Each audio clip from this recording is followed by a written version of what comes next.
வீட்டை விட்டு வந்துட்டோம்.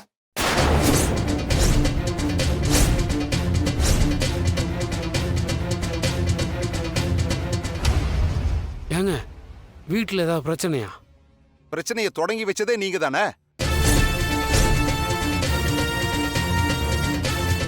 ஏங்க இது அவங்களோட தப்பு இல்லைங்க. அவங்க இடத்துல வேற யார் இருந்தாலும் இததான் பண்ணிருப்பாங்க. சம்மந்தி அம்மா, என்ன நடந்தது? நீங்க ஏன் வீட்டை விட்டு வந்தீங்க? இப்போ எங்க அண்ணனுக்கு நாங்க யாருமே முக்கியம் இல்ல. அந்த மாயா தான் ரொம்ப பெருசா போயிட்டா. அப்ப அந்த மாயா இன்னும் வீட்டுல தான் இருக்காளா? வீட்டை விட்டு இன்னும் அனுப்பலையா? அனுப்புறதுக்கு அவ ஒன்றும் தப்பு பண்ணலையே. எல்லாம் என்னாலதான்.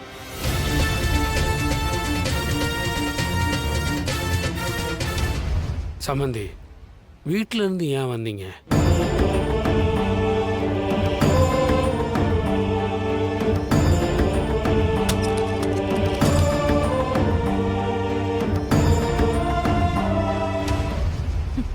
எங்கிருந்தோ வந்தவன் எங்க குடும்பத்தை மொத்தமா பிரிச்சுட்டா.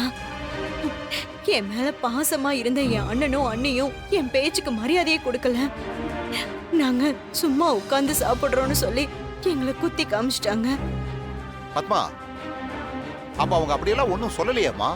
நீயே தான் தப்பா நினைச்சுக்கிட்டு இருக்க. நீங்க சும்மா இருங்க. நாங்க நம்பினவங்க எல்லாரும் எங்களை கைவிட்டுட்டாங்க. இப்ப நாங்க சொந்தம்னு நினைக்கிறது உங்களை மட்டும்தான்.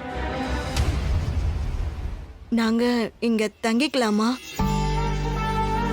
என்னங்க சம்மந்தி இப்படி எல்லாம் கேக்குறீங்க? நீங்க என்ன அண்ணியமா? இது உங்க வீடு, தாராளமா நீங்க இங்க தங்கிக்கலாம்.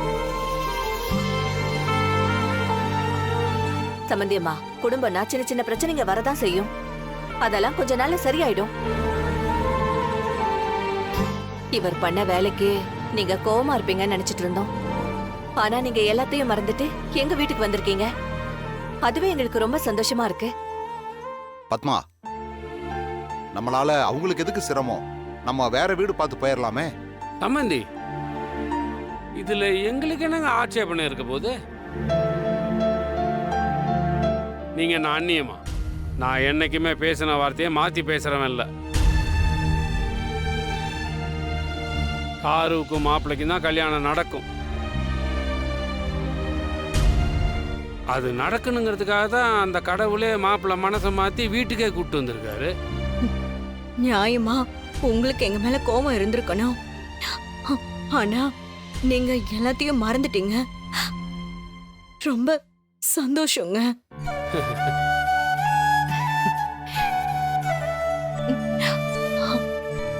ஆமா, சாரு எங்க?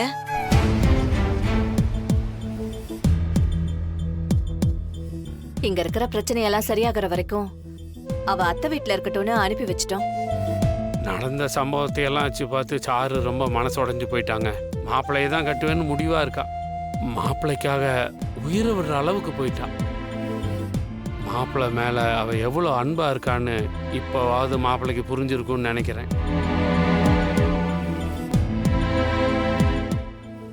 ஏங்க, இப்ப எதுக்கு அதெல்லாம் பேசிக்கிட்டு? சரி, அவங்க தங்கறதுக்கு நீ ரூம் ஏற்பாடு பண்ணு.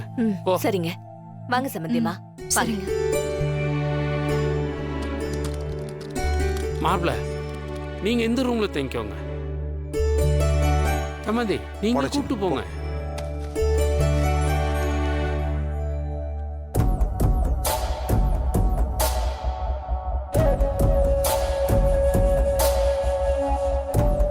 திரும்பவும் உன் குடும்பத்தில் எப்படி சம்பந்தம் வைக்கிறதுன்னு நினைச்சேன். கடவுளா பார்த்து இப்படி ஒரு வழியை காட்டியிருக்கான். இவங்கெல்லாம் வீட்டை விட்டு வந்தா என்ன, வரலனா என்ன, இவங்க பேர்ல இருக்கிற சொத்து தான் நமக்கு முக்கியம். முதல்ல கல்யாணத்தை முடிச்சிட்டு மொத்த சொத்தையும் ஆட்டைய போட்டுருவோம்.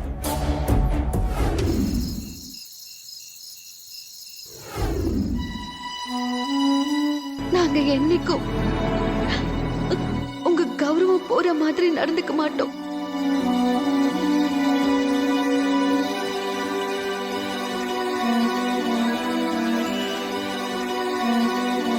பெரியப்பா,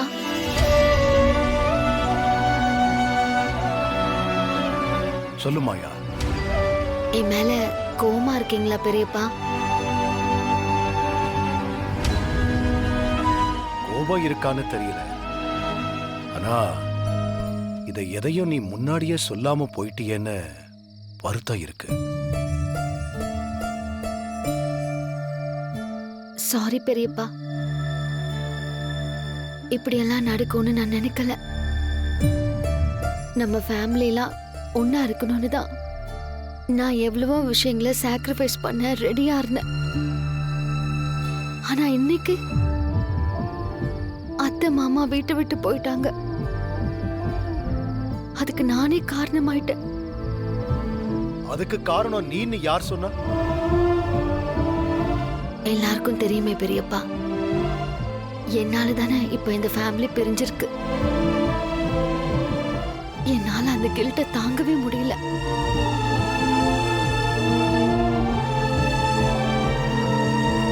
நீங்க ஏன் பெரியப்பா அவங்க வெளியே போனப்போ தடுக்கவே இல்லை?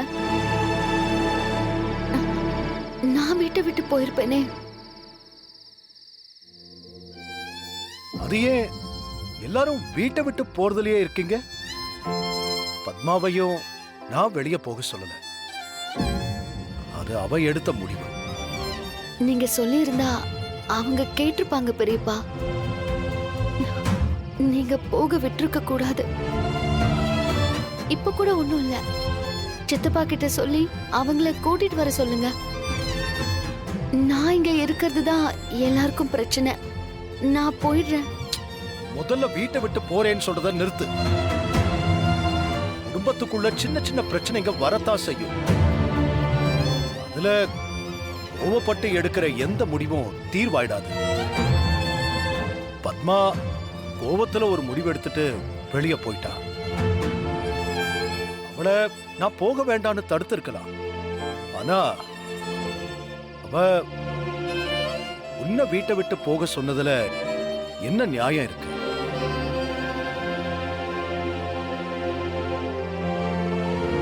பெரியப்பா, எனக்காக நீங்க ஆயா, அந்த இடத்துல தனா இருந்திருந்தா நான் என்ன முடிவு பண்ணிருப்பேன்? அப்போ உன்னை மட்டும் நான் எப்படி விட்டு கொடுப்பேன்?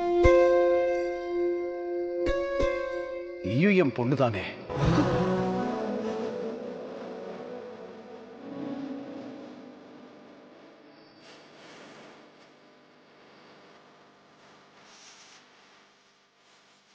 வாவா என்னுயிரே மீண்டும் ஒரு ஜன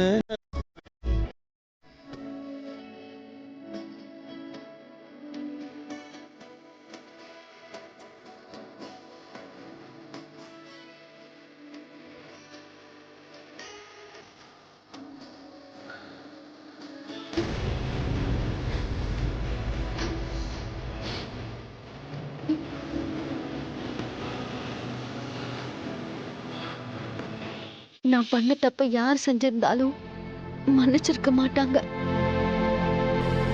ஆனா நீங்க இப்ப கூட என் மேல எப்படி பெரியப்பா பாசமா இருக்கீங்க. நீ நினைச்சிருந்தா சீனுவை கல்யாணம் பண்ணிருக்க முடியும். ஆனா குடும்பம் வேணும்னு சொல்லி நீ வந்த. போக இருந்த என் கௌரவத்தையும் நீ காப்பாத்திருக்க. அதுல எனக்கு பெருமைதான் மாயா. நீ எதையும் நினைச்சு கவலைப்படாத. எல்லாம் சீக்கிரமா சரியாயிடும். பெரியப்பா, நீங்க என்ன மன்னிச்ச மாதிரி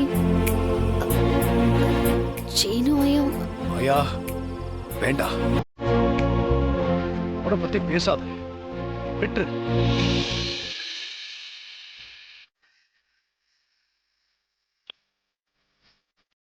நீ எதையும் யோசிக்காம போய் தூங்கு.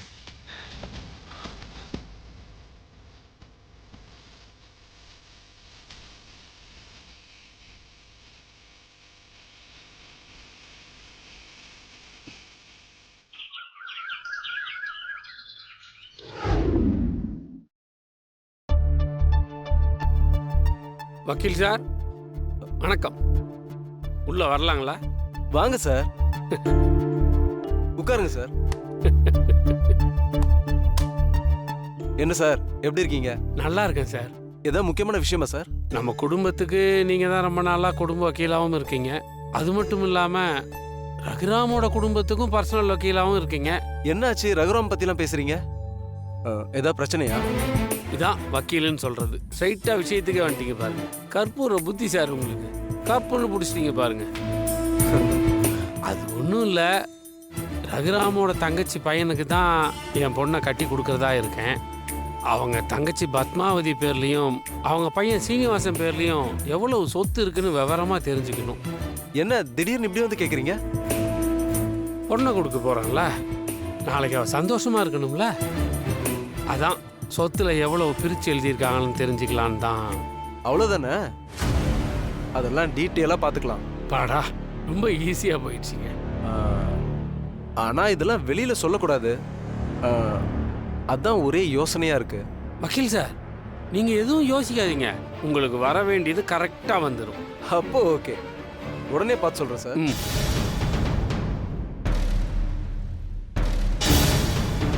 இதில் தான் இருக்கு.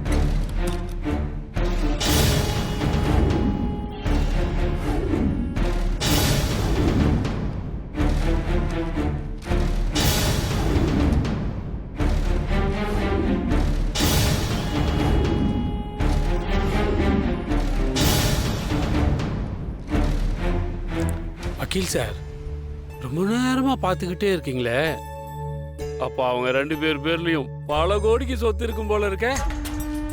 ஏன் சார், யார் யார் பேரில் எத்தனை ஏக்கர் இருக்கும்? பார்க்குறேன் சார். தென்னந்தோப்பு 3 இருக்கா? அதில் 1 பத்மான்ற பேரில் இருக்கா? அப்புறம் அந்த மில்லெல்லாம் சீனு பேரில் தானே இருக்கு. தோப்பு வீடெல்லாம் இவங்களுக்கு தான் கொடுத்துருப்பாங்கன்னு நினைக்கிறேன். பணமா நகையா எவ்வளோ தேரும் கொஞ்சம் சொல்லுங்களேன் சார். ஒரு நிமிஷம் பார்த்து சொல்லிடுறேன், கொஞ்சம் வெயிட் பண்ணுங்க. சரி சரி சரி.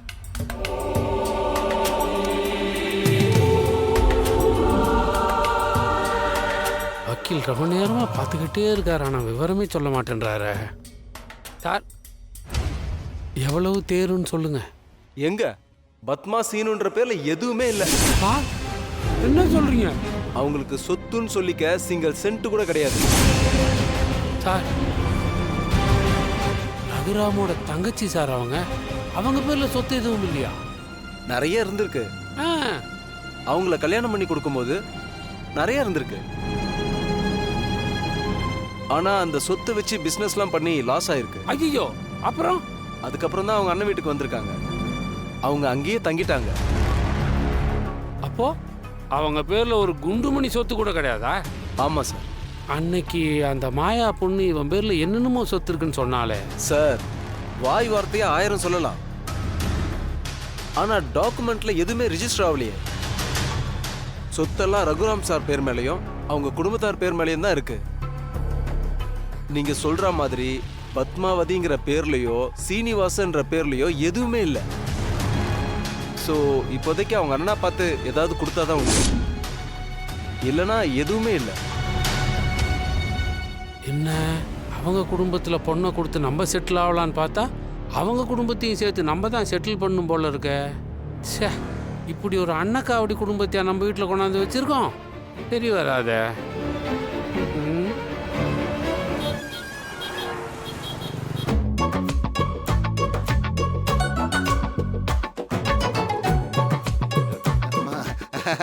சம்மதியம்மா?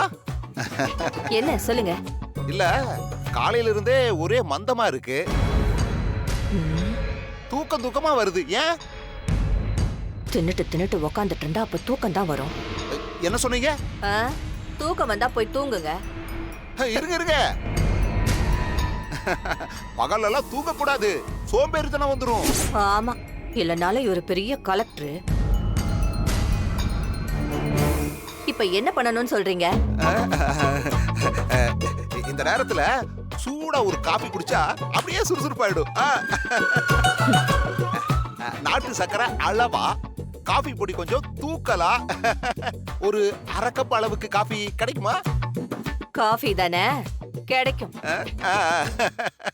இங்க இருந்து நேரா வெளியில போய் இடது பக்கம் திரும்புங்க. அப்புறம் கொஞ்ச தூரம் போய் வலது பக்கம் திரும்பினா ஒரு மளிகை கடை இருக்கும். ஆமா, நம்ம குமரேசன் கடை. அத ஒட்டின மாதிரி ஒரு டீ கடை இருக்கு. ஆ. அங்க காஃபியும் கிடைக்கும். ஆ, அங்க போய் கேளுங்க, நல்லா சூடா கிடைக்கும்.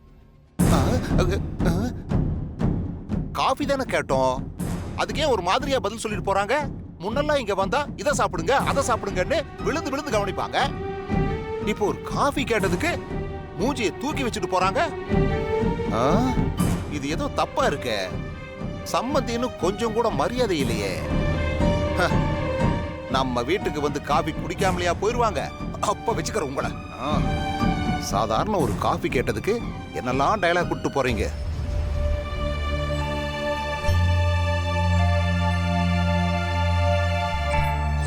என்னப்பா பயங்கரமான யோசனையில இருக்கீங்க போல இருக்கு. டேய் சீனு, சாரு அம்மா கிட்ட ஒரே ஒரு காஃபி தான்டா கேட்டேன், அதுக்கு அவங்க வெளியில கடை இருக்கு அங்க போய் குடிங்கன்னு சொல்றாங்கடா.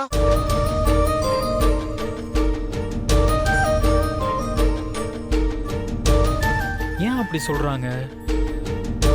மரியாதை இல்லாம நடந்துக்கிற மாதிரி இருக்கு. டேய், இவர் ஒரு நாளைக்கு 4-5 காஃபி கேட்பாரு, போட்டு கொடுத்துட்டே இருக்க முடியுமா?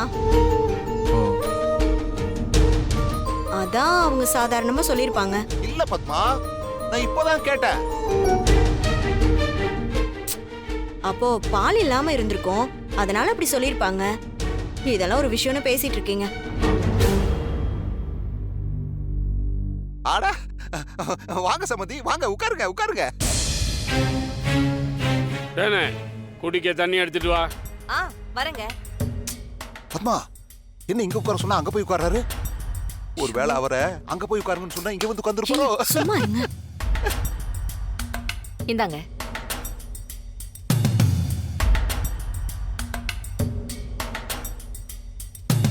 சம்மந்தி, சாருவா வர சொல்லிட்டீங்களா? இன்னைக்கு வந்துருவான்ல? தெரியல, வந்துருவான்னு தான் நினைக்கிறேன். என்ன சம்மந்தி நினைக்கிறேன்னு சொல்றீங்க? உங்க பொண்ணு எப்ப வருவான்னு உங்களுக்கு தெரியாதா? எது எப்ப நடக்கும், எது எப்ப மாறும்னு தெரியலையே. நாம நினைக்காதது தானே நடந்துகிட்டு இருக்கு. என்ன சம்மந்தி, நடக்கிறது நடக்க போறது நடக்காம இருக்கிறதுன்னு குடுகுடுப்பக்கார மாதிரி பேசிட்டு இருக்கீங்க. ஏங்க சும்மா இருங்க. சம்மந்தி, சாரு வந்துட்டானா நம்ம கல்யாண விஷயத்தை பத்தி பேசி முடிவுக்கு வந்துடலாம்ல? அம்மா, இப்ப எதுக்கு அதை பத்தி பேசிக்கிட்டு இருக்கீங்க? டேய் சும்மா இருடா, பேசாம எப்படி இருக்க முடியும்? சம்மந்தி, கல்யாண நாள் வேற நெருங்கிட்டே இருக்கு. நீங்க சாருவை வர சொல்லுங்களேன். ஆ, சொல்லலாம் சொல்லலாம். ஏங்க இப்ப ஃபோன் பண்ணி கூப்பிட்டீங்கன்னா வந்துருவான்ல? கொஞ்சம் ஃபோன் பண்ணி பாருங்களேன். ம், பண்ணிடலாம் பண்ணிடலாம்.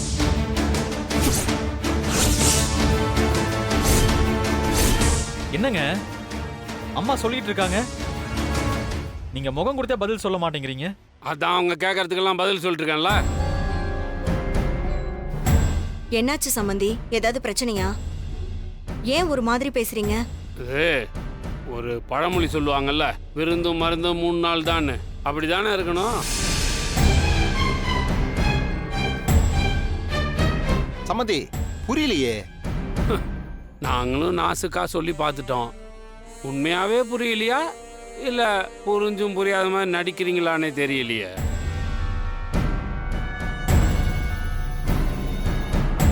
நீங்க சுத்தி வளைச்சு ஏதோ சொல்றீங்க. எதா இருந்தாலும் நேராவே சொல்லுங்க.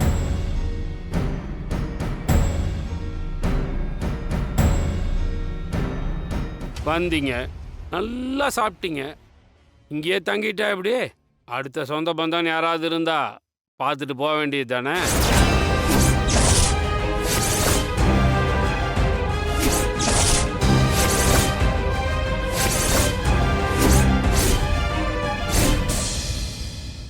என்ன சொல்றீங்க?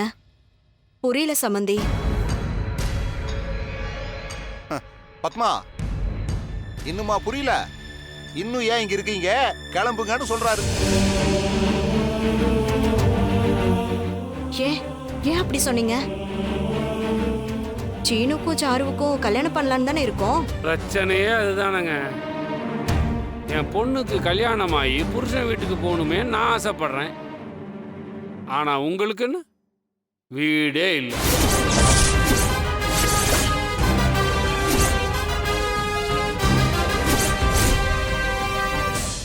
நீங்களே வீட்டை விட்டு வந்துட்டீங்க. எங்க போறதுன்னே தெரியாம இருக்கீங்க. இதுல உங்க கூட எங்க பொண்ணை எங்க அனுப்புறது?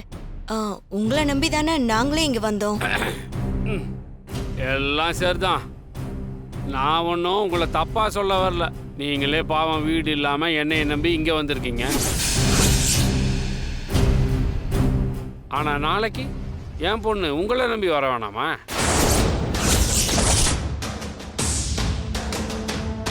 இத்தனை நாளா என் வீட்டில் என் பொண்ணு ராணி மாதிரி வாழ்ந்திருக்கா. பெரிய வீட்டில் வாக்கப்பட போறாளே நாங்கள் சந்தோஷமா இருந்தோம். இப்போ பெரிய வீட்டை விடுங்க, உங்களுக்குன்னு சொந்தமா ஒரு குடிசையாவது இருக்கா?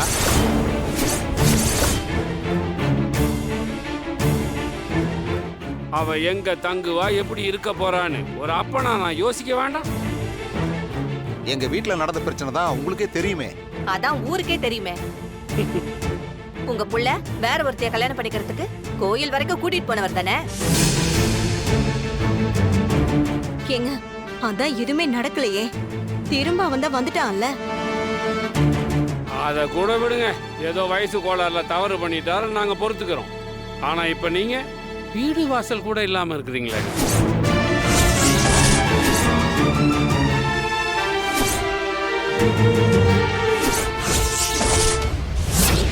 ஐயா வணக்கம். ஐயா வணக்கம். என்ன எல்லாரும் சேர்ந்து வந்திருக்கீங்க? என்ன ஏதாவது பிரச்சனையா? பிரச்சனை இல்லைங்க ஐயா, ஒரு பிராது வந்திருக்கு. உங்க குடும்பத்து மேல தாங்க ஐயா. பிராது கொடுத்தது உங்க தங்கச்சி பத்மா தாங்க ஐயா.